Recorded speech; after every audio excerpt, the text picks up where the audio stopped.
Primer capítulo. Jesús el desconocido. Parece increíble que millones de hombres y mujeres afirman creer en Jesús, pero ni saben cómo probar que vivió en el mundo. Quienes admiten que Jesús vivió hace 2000 años y dicen que comprenden hoy en español lo que Jesús dijo en arameo, cometen anacronismo. Quienes piensan que Jesús ya no vive de algún modo en el mundo, su fe es nula. Desconocida es la persona de la que nada se sabe, o es incierto lo que de ella se dice. Si la persona vive aún en el mundo, solamente ella puede afirmar quién es, o negar lo que de ella se dice. Si tal persona no vive en el mundo, todo lo que de ella se dice es solo una opinión. Los católicos, como todos los cristianos, son ilógicos cuando pretenden conocer la iglesia de Jesús, no por lo que dijo Jesús, sino por lo que les cuenta su iglesia. Aunque las iglesias cristianas afirman que predican a Jesús como el Señor, el Salvador personal, el Mesías, el Nazareno. Es larga la lista de Jesúses. Al cristianismo individual le es difícil encontrar entre tanta variedad al verdadero Jesús. El apóstol Pablo, que predicaba en Atenas, Grecia, descubrió con gran sorpresa un especial altar dedicado al agnostoteo, Dios desconocido. Los atenienses lógicamente comprendían que en el panteón de sus divinidades habría algún dios que no recibiera culto, por no ser conocido, y así erigieron un altar al Dios ignorado. Si el apóstol viniera hoy al mundo, enfrentaría un escenario muy semejante: millares de templos, varias denominaciones e instituciones en honor de un Dios verdadero, sí, pero desconocido. El católico ordinario que confía en la enseñanza de su iglesia encuentra serios conflictos entre las palabras de Jesús y las enseñanzas de la jerarquía católica que falsamente llama el magisterio. Es típica esta dificultad expresada por católicos como el padre Alberto Coutier, que la expone en su libro El Dilema.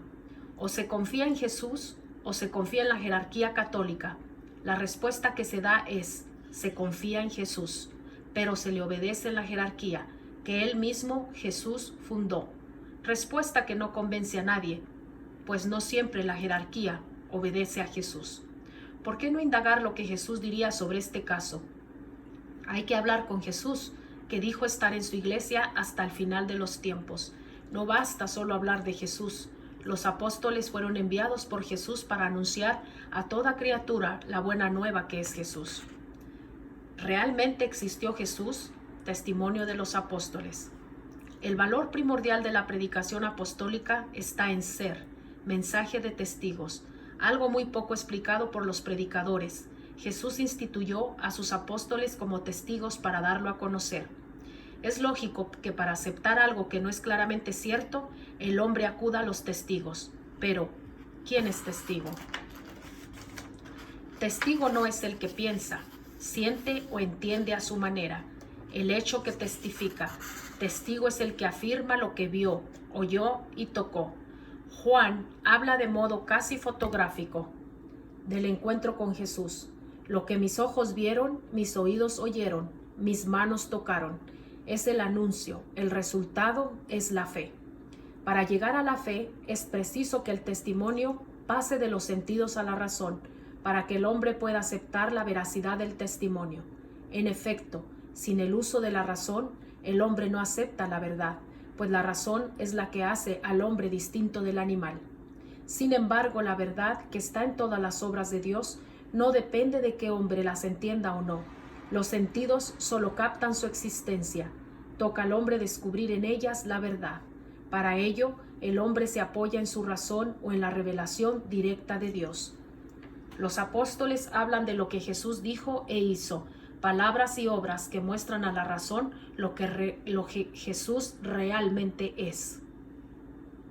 Lo que Jesús dijo e hizo armoniza con la idea que se tiene de Dios. Jesús se revela como Eje, yo existo, antes que Abraham, frase que los judíos juzgaron ser blasfemia, delito que la ley de Moisés castigaba con la muerte.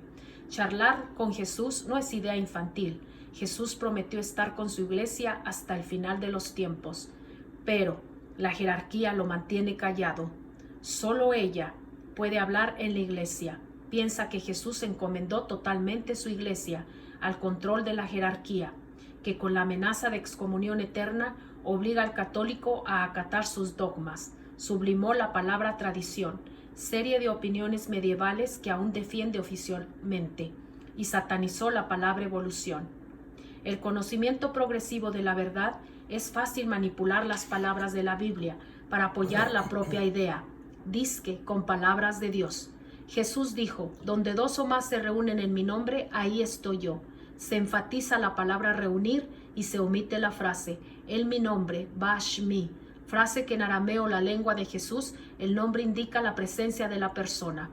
Hay quienes piensan que se reúnen en el nombre de Jesús con solo pronunciar su nombre, sin pensar en su presencia. Igual se dice que el apache entra al combate gritando Jerónimo. El mito de Jesús. Hay quienes piensan que los apóstoles crearon el mito de Jesús como historia ficticia, intencionalmente elaborada como son los mitos, para honrar o repudiar a ciertos personajes, igual que las mitologías de antaño y las novelas de Ogaño, narran y describen hechos reales o posibles para provocar en los lectores del libro o espectadores del teatro alabanza o repudio al héroe o al villano. Hay variedad de intenciones detrás de cada mito. El mito de Superman presenta a Mr. Clark como un ser normal en su vida diaria, pero se torna Superman cuando el bien del vecino requiere de su ayuda poderosa. La historia de Jesús y su trágica muerte bien podrían apoyar ese mito, como propaganda antijudía, entre otras opciones. Irónicamente, hoy no se puede hallar mejor prueba acerca de la historicidad de Jesús que la del judío errante, Yehudí Hanoter, que vaga por todo el mundo donde todos pueden escuchar el testimonio de su fe milenaria, ser familia de Abraham, que le causó persecuciones, destierros, hasta conatos de genocidio. ¿Qué dice el judío?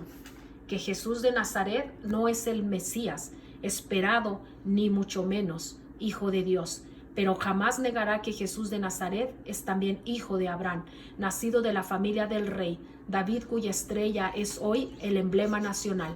Jesús, hijo de Dios, vivió en este planeta, nacido de mujer, se hizo miembro de la raza humana. Los judíos son los únicos testigos vivientes que siempre darán testimonio de la verdad histórica del paso de Jesús de Nazaret por este mundo. Se desconoce su nombre. Hoy, el mundo cristiano acostumbra a llamar Jesucristo a Jesús de Nazaret, pero no todos entienden la diferencia de los dos nombres que lo integran. Uno en hebreo, Yeshua, Jesús, Salvador, y otro en griego, Cristo ungido. Tradición del hebreo, Mesías, Mesías ungido. Cristo Mesías es concepto judío. Los judíos que hablaban hebreo y griego esperaban un Mesías, un Cristo que nacido de la familia de David hubiera de rehacer el reino de su abuelo, mas no creían ni esperaban que el Mesías Cristo fuera Dios. Era bien conocida esta profecía en tiempos de Jesús. Jesús, Salvador, concepto cristiano, como descendiente de David. Jesús es rey, pero aclaró: mi reino no es como los de este mundo. Jesús vino al mundo para ser Rey Salvador de todos los que lo aclaman, como Rey y como Dios. La predicación original de los apóstoles, judíos ellos mismos, se dirigió a los demás judíos para invitarlos a reconocer en Jesús al Mesías Cristo.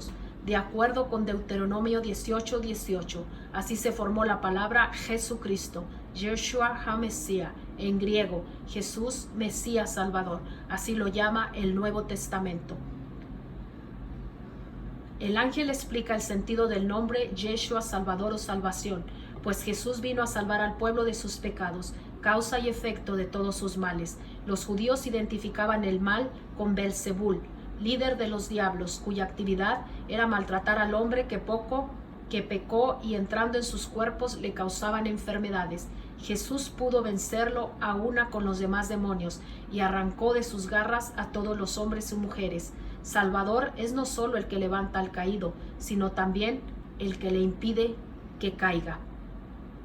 La palabra Jesucristo prevaleció especialmente en el lenguaje litúrgico, pues al poco tiempo la mayoría de los fieles ya no eran judíos, sino gentiles que hablaban griego. El Nuevo Testamento llama a Jesús, Jesús Mesías, que no vino a restaurar el reino de David, sino a ser el Jesús Salvador de todos y el fundador del reino de los cielos en la tierra. Hay cierta reluctancia entre los católicos de hoy para llamar a Jesús por su nombre. Si comparten su presencia eucarística, se les oye decir: ya tomaste la hostia, ya recibiste la comunión. La Santa Misa ya no es venir a recibir a Jesús, sino a cumplir con un mandato de la jerarquía. Oír misa entera los domingos y fiestas de guardar. Ya desde la época patriarcal, en la liturgia hebrea, la unción con aceite significaba un especial nexo entre el ungido con lo sagrado. Reyes, profetas, sacerdotes, altares eran considerados sagrados por ser ungidos. Meshahem. También Jesús reclama su título de ungido. Los judíos decidieron esperar a otro Mesías y se forman dos bandos. Uno, quienes esperan otro Mesías según el Antiguo Testamento, y el de quienes creyeron que Jesús el Nuevo Testamento. Pero la jerarquía cristiana juntó ambos testamentos en un libro que llamó Palabra de Dios, y así provocó enorme confusión. Las dos tradiciones corrieron juntas, los judíos leyendo el Tanakh y tradiciones propias, y la Iglesia de Jesús leyendo el Evangelio y practicando los sacramentos, hasta que las jerarquías dividieron la Iglesia de Jesús entre la Iglesia ortodoxa y la Iglesia católica. El Evangelio y el Tanakh. El Tanakh, Ta-Torah Na-Nevim Ketubim, nombre que dan los judíos a los libros que los cristianos llaman Viejo Testamento, ley, profetas y escritores que contienen leyes, tradiciones y costumbres para preparar al pueblo de Israel a recibir al Mesías que llegaría. Ningún judío llama Viejo Testamento al Tanakh. El judío dice: cristiano, no juntes mi Tanakh con tu Evangelio y digas que ambos son palabra de Dios. Dios había prometido un Mesías al pueblo de Israel. Cuando su promesa se realizó, los judíos cristianos la llamaron en griego Evangelion, buenas noticias, porque vieron en Jesús al Mesías prometido. Los demás judíos no lo aceptaron, porque esperaban un Mesías que los libertara de los romanos. La salvación del alma y liberación de los pecados es concepto cristiano. Liberación de pecados para el judío es librarse del castigo que la Torá imponía a pecadores e infieles. Jesús es Dios, se desconoce su naturaleza. El Emanuel, Dios con nosotros, fue el único que el profeta supo decir acerca de Dios.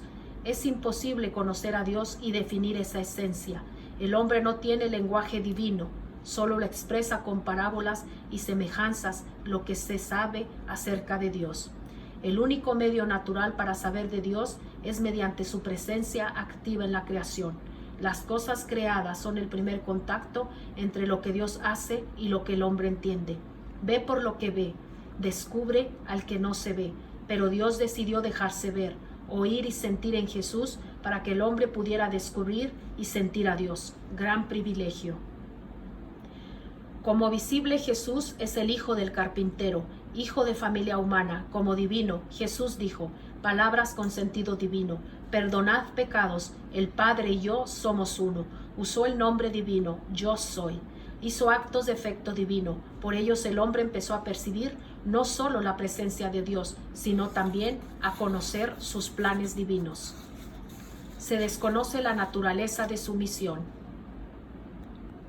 Hoy se acepta el uso de las palabras y frases con un sentido que no tuvieron antes. Hola, ¿qué onda? Buena vibra. Un pequeño obstáculo en las vías férreas es capaz de descarrilar a todo un tren. Así ocurrió con la palabra redención. La palabra equivocada puede afectar toda una teología. Los cristianos identifican la idea de salvación con la de redención. Dicen, si Jesús vino a salvarnos, vino a redimirnos, y viceversa. Pero Jesús nos enseña cómo podemos conseguir una vida eterna y regresar al origen de donde venimos. Algo, un origen divino que no sabíamos hasta que Jesús vino a demostrar esa verdad, porque eso es la salvación. Salvador es no solamente el que levanta al caído, sino también el que le impida que caiga. En cambio, la palabra redención viene del latín re-emo, compuesta del prefijo re, que multiplica la acción del verbo como renovar, repetir. Hemos significa comprar, pagar. Esta palabra es aplicada en falso a la misión, verdadera misión de Jesús. Refleja una situación absurda que muchos aceptan. El pecado de Adán tornó en enemigos de Dios a sus hijos y a todas las criaturas. Génesis 3:18, como castigo por un pecado que no cometieron. El católico llama a Jesús con fe, mi divino Redentor, pero también dice, cuando Dios quiso recordar al hombre, su criatura predilecta, tuvo que pagar y seguir pagando al diablo cada vez que los hombres pecan con la sangre de su propio Hijo. Así cantan, y me dijo, levántate, hijo mío, que tus pecados con mi sangre yo lavé. Pero como la sangre de Jesús tiene un valor infinito, borra todos los pecados, aún los no cometidos. Conclusión. Ya se puede pecar sin temor, pues ya todos los pecados han sido lavados por el poder de la sangre de Jesús. El Redentor no vino a salvarnos por amor o por misericordia, vino a pagarle al diablo por haberle arrebatado a los hijos de Dios y causando tan infinita desgracia. ¿Es esto redención o engañosa mentira? Los milagros son actos que solo el poder de Dios puede realizar. Algunos solos causaron admiración por los efectos. Así, la tempestad calmada, la pesca milagrosa, la transfiguración que afirmaron la presencia de Dios en Jesús. Los milagros fueron hechos a favor de humanos, no de animales. Con ellos se mostró la predilección de Dios por los seres humanos, pues Emmanuel es Dios con nosotros, es amigo y compañero. Como los datos que se tienen acerca de quién es Jesús son datos de fe, lo que cada persona cree no siempre es la verdad. Ello no implica malicia necesariamente, sino juicio humano, erróneo a veces. Los datos que los testigos reportan son reales, pero no siempre son bien entendidos. Es preciso, pues, buscar en ellos la verdad. Jesús habla como Dios. Los testigos reportan a Jesús hablando como Dios. Los judíos creían en la eternidad de Dios cuando oyeron a Jesús decir, antes que existiera Abraham, existo yo. El Padre y yo somos uno. Quien me ve a mí, ve a mi Padre. Muchos tomaron sus palabras como blasfemia. Igualarse a Dios merece la muerte. Antes de nacer Jesús, era solamente Dios sin diferencia con el Padre y el Espíritu Santo. Imposible definir lo que ocurre en el seno de la divinidad. Los datos acerca de la unidad de Dios con Jesús en el Espíritu Santo son datos de fe para la persona que cree en Jesús. El hombre solo usa palabras y expresiones humanas, incapaces de definir con precisión el misterio de la divinidad, pero cree porque confía en Jesús que le habla como hombre. Jesús habla como hombre. Fuera de su concepción virginal, Jesús vino al mundo como un ser humano, pero es la presencia visible, activa de Dios, así como el pan y el vino consagrados son la presencia visible de Jesús que vive y actúa entre nosotros. Su iglesia, Mateo 16, 13, 20. Esta porción del Evangelio de Mateo se ha prestado a tantas interpretaciones a favor y desfavor de Jesús, de su iglesia y de Pedro. ¿Cuántos son los intereses que llaman la atención de los comentaristas? Jesús quiere eliminar toda ambigüedad que pudiera haber en la mente de sus discípulos acerca de su persona. Es importante creer qué cree la gente y qué creen ustedes. Respuesta: todos creen que eres un buen hombre, nada más. ¿Y ustedes? Ata hu HaMashiach ben Elohim Yahim. Tú eres el Mesías, el Hijo de Dios vivo. Exclamación que describe también la esencia de Jesús, que el mismo Jesús se apresuró a felicitar al portavoz del Padre. Pedro, no eres tú sino mi Padre quien ha hablado por ti. Tus palabras son la base fundamental de la iglesia. Soy el Mesías prometido al pueblo Israel, que no me acepta como Dios, y soy el Hijo de Dios vivo para todo el que cree en él. Sobre esta roca de verdad estará fincada mi iglesia, que los poderes del Sheol, infierno, no podrán derribar, dijo Jesús. Aunque Pedro es mencionado portavoz del Padre, mi iglesia sigue siendo mi iglesia. No es iglesia de Pedro ni de Andrés, es la iglesia de Jesús. En razón del amor de Pedro por el dueño del rebaño, Jesús le confió a Pedro el cuidado de sus ovejas. La iglesia de Jesús tiene la garantía de victoria sobre la iglesia del Sheol. Aunque dura sea la batalla entre las dos iglesias, La lucha no es contra la carne y sangre, los seres humanos, sino contra los poderes demoníacos del Sheol. Es difícil aceptar que por un lado Jesús habla de su iglesia y por otro da a alguien más las llaves para abrir o cerrar a su juicio las puertas de su iglesia. En tal caso, Jesús habría cedido el control de su iglesia. Hay que citar a Isaías. Es Dios quien da o retira las llaves de autoridad en su pueblo, a quien debe ser como un padre, no un déspota. Jesús da una seria advertencia a Pedro. Retírate, Satanás, retírate cuando por seguir juicios humanos te opones como Satán a la voluntad del dueño de la iglesia. La confianza que Dios deposita en los jerarcas de su iglesia es real, pero tiene sus humanos límites. Es preciso que los líderes de la iglesia recuerden que la autoridad que Jesús les confía siga siendo de Jesús. Los jerarcas de la iglesia, como Pedro, cometen errores. Por eso no disminuye la confianza de Jesús, porque Jesús sabe cómo corregir y cómo perdonar. La iglesia de Jesús no es fundación para solo llevar su nombre. Jesús continúa en ella y por ella, su activa presencia en el mundo. Jesús sigue salvando a todo el que cree en él. Los testigos afirman que Jesús habló de su iglesia, que llamó suya. Así todo lo que en ella ocurre es responsabilidad de Jesús. Jesús mostró que el poder del Sheol nada puede contra el poder del reino de los cielos, cuyas llaves posee el Hijo de Dios. Jesús confió las potentes llaves a Pedro, con la condición de que por amor a Jesús apacentaría todas sus ovejas administrando los medios de salvación. El amor a Jesús es la razón del buen servicio que Pedro prometió dar a su iglesia. Jesús no regaló, ni vendió, ni prestó a Pedro su rebaño. Lo confió en razón de amor, no de dinero, interés o mero capricho. El poder de las llaves sigue siendo de Jesús, pero el uso de las llaves es de Pedro.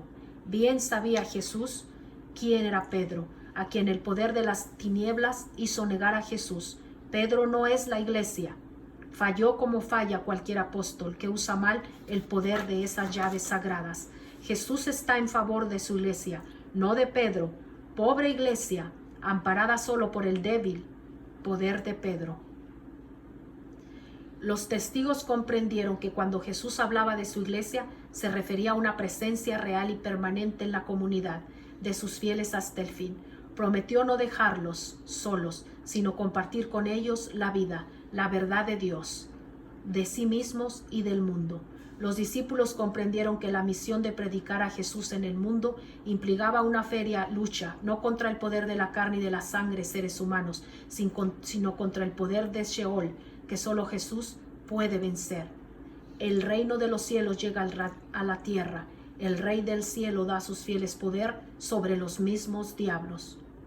Pedro no es el fundador de la iglesia, pero la conecta con Jesús cuando sí pastorea sus ovejas. Jesús no necesitaba de la débil roca de Pedro para fundar sobre ella su iglesia, pero quiso confiar, como lo hace Dios, en el débil amor que tenemos los humanos. A pesar de las deficiencias de su iglesia, el amor de Jesús sigue haciendo hijos de Dios, perdonando a pecadores y nutriendo a los hijos con el pan de la vida eterna.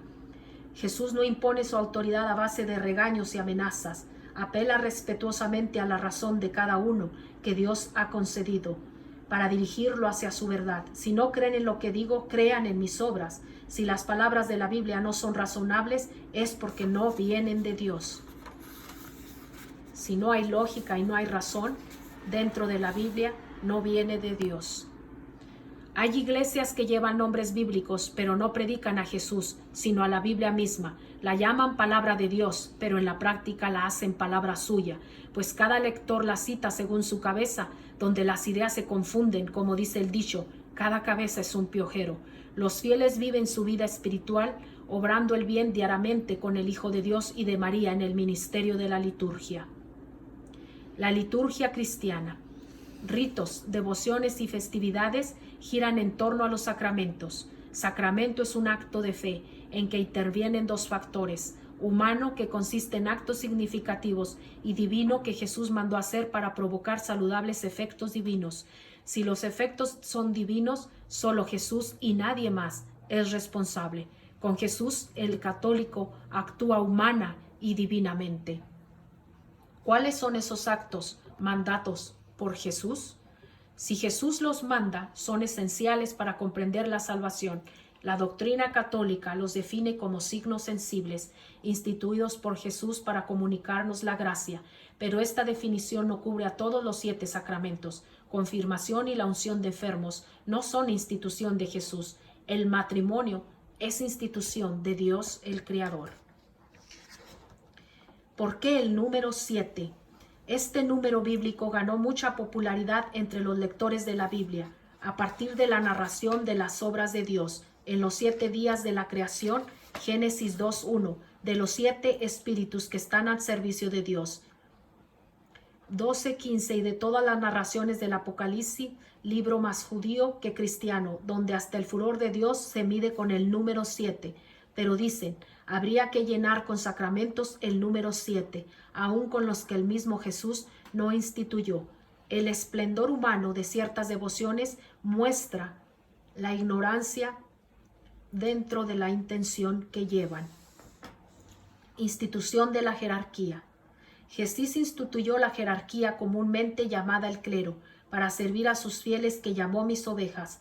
Quiso que Pedro apacentara sus ovejas para presidir en su nombre la realización de los misterios de salvación que Jesús mandó hacer para que su salvación siguiera teniendo efecto en el mundo. Pablo habló muy claramente acerca del importante cometido del clero, que los hombres nos consideren servidores de Jesús y distribuidores de los misterios de Dios. Como servidores deben ser fieles. La fidelidad al autor de los ministerios es fidelidad a las ovejas que les fueron confiadas. La jerarquía dividió la iglesia de Jesús, no por razones de doctrina, sino de trivialidad entre los miembros de la jerarquía que disputaban. ¿Quién posee la autoridad de mando en la iglesia de Jesús? Bien sabía Jesús que la lucha por el poder de gobernar con autoridad que ocurre en los asuntos humanos sería una gran causa de división también en su iglesia. Así lo advirtió a sus discípulos. La real autoridad no se basa en el capricho e interés personal, sino en el fiel servicio a los demás. Según la historia, poco a poco los miembros de la jerarquía despojaron de su autoridad en su iglesia al mismo Jesús, alegando que la encomienda del rebaño les otorgaba toda la autoridad a San Pedro, los católicos, a San Andrés, los ortodoxos, dizque porque Jesús conoció a Andrés antes que su hermano Pedro. Ambas opiniones interpretaron la encomienda de servicio hecha por Jesús al estilo del gobierno civil de entonces, como si fuera autoridad absoluta sobre toda la iglesia. Así, la autoridad en la iglesia ya no es al estilo de Jesús. Mi reino no es como lo de este mundo. Bien lo dijo. Mi reino no es como los del mundo.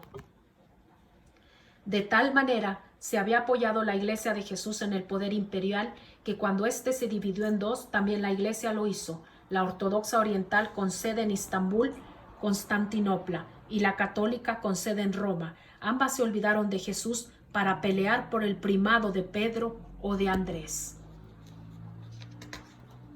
¿Qué significa el primado? En la antigüedad, esta palabra se refería a la autoridad y derecho natural que el padre ejercía sobre su familia, o del rey sobre su reino, o del jefe sobre su círculo. San Pablo reconoce el primado de Jesús sobre todos, en base a su condición divina. Corintios 1:18. Jesús consideró a su rebaño un regalo de su Padre Celestial y recibe a todos sin distinción. La jerarquía es la que impide acercarse al Salvador a todo el que no se someta a sus leyes, que Jesús no impuso. La iglesia es la presencia visible de Jesús. Jesús confía en los miembros de la jerarquía para mantener viva su presencia visible en su iglesia, mediante la vida espiritual que ellos fomentan con el ejercicio de vida sacramental mandado por Jesús. Por más de 2 años, la diócesis del Paso, Texas, estuvo con sede vacante, frase elegante para decir no hay obispo. La jerarquía dejó sin pastor al rebaño que prometió cuidar. Una diócesis sin obispo es como un cuerpo vivo, sí, pero paralizado. ¡Qué desgracia! Es desgracia cuando la causa de la parálisis se debe a agentes extraños, mas si la causa es la misma jerarquía, algo anda muy mal, y ello exige un arreglo inmediato. La jerarquía es víctima de sus propias leyes. La Santa Sede buscaba un sacerdote digno que calificara para ser obispo, pero según sus normas jerárquicas, increíblemente no lo halló. Es cierto, no hay gente digna, ni en la jerarquía caminante no hay camino. Se hace camino al andar, dijo Facundo Cabral. Solo el fiel servicio califica al servidor, lo dijo Jesús. Todo el que ama a Jesús califica para apacentar a sus ovejas. Pedro no fue humanamente digno de ser la roca. Negó a Jesús 3 veces. Fue justamente reprendido por Jesús y por San Pablo. Se le hizo muy difícil perdonar 7 veces. Sí, la Santa Sede es muy santa, pero comete muchos errores. Si eligiera obispo a cualquier sacerdote,